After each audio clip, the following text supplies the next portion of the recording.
Eriksen en la ventana de enero. Eriksen en enero. Eriksen could be heading to the Santiago Bernabeu. According to reports, it is the president of Real Madrid who wants him in Florentino Perez. But Zinedine Zidane not so keen. He still wants Paul Pogba. Sid, Perez is the only winner, surely, of this scrap. Well, except that this is a scrap that we had in the summer, and Zidane won that time. Zidane was adamant, as you've just pointed out, that it was Pogba that he wanted.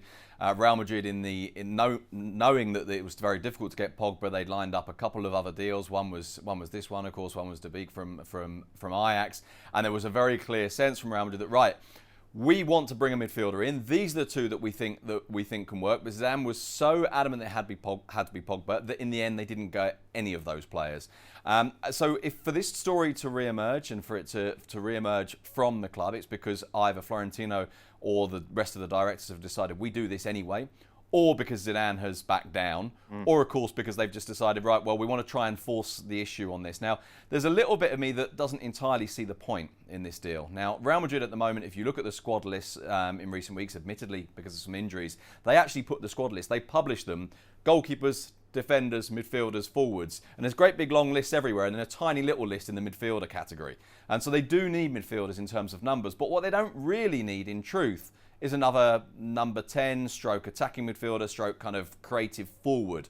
They've got lots of those, and so this is a deal where I think that they want to make it done. They want to get it done rather. They know that this is a market opportunity because of course Eriksen, because of his contractual situation at Spurs, would come very cheap, but then of course in the summer he would come for free. This is it. Just a reminder, obviously his contract is up at the end of this season. Good enough for Real Madrid, Christian Eriksen? I think he's been an important player over the years for Tottenham Hotspur. Maybe not quite as much lately, but his mind, I think, has been a bit scrambled by everything that's been going on. He wanted to go to Real Madrid. I think it's a pretty open secret in the summer. It didn't happen. I think they'd get him for something like £30 million because of the situation with his contract in January. So you could see that happening because you get the feeling at Tottenham that something's got to give and they need to freshen things up. So, yeah, I think if Real Madrid want him enough, it can happen. Do you let him go in January, Stevie? Do you say, right, OK, let's just get some money for him and move on? Well, I think if he's... And he looks as though he's kind of half-chucked it. He looks as though he's not interested. Right. And, of course, we know Daniel Levy likes bringing money in. So it seems to me that you would just let him go, get some money and get rid of a bad egg and start building again. Does he fit, though, into this Real Madrid team?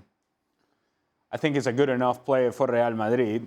I don't think right now Real Madrid is in a position where you can just turn players away because there are some areas in which you have to be concerned. And so injuries are part of the reality of Real Madrid now, whether it's Luka Modric or Toni Kroos.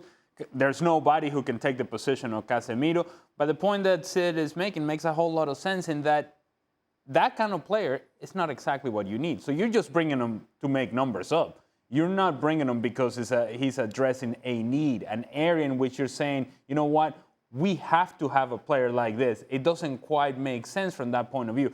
In terms of the market value, it makes a whole lot of sense for Real Madrid to invest in a guy who would have come at a much higher price in what it's going to be a discounted price in the end. How problematic, Sid, could it be going forward that Zidane doesn't get Pogba?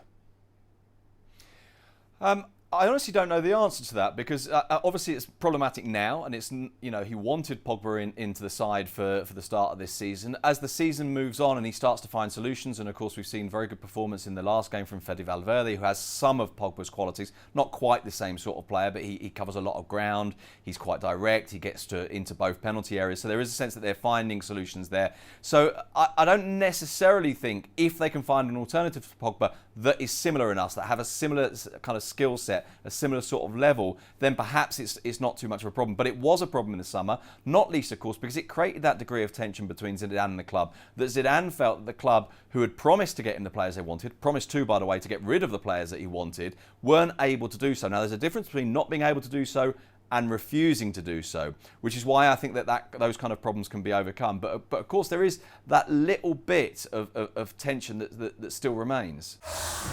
Well, thank you very much for watching ESPN on YouTube. For more sports highlights and analysis, be sure to download the ESPN app. And for live streaming, premium content, and let's not forget as well, ESPN FC 7 days a week, subscribe to ESPN+.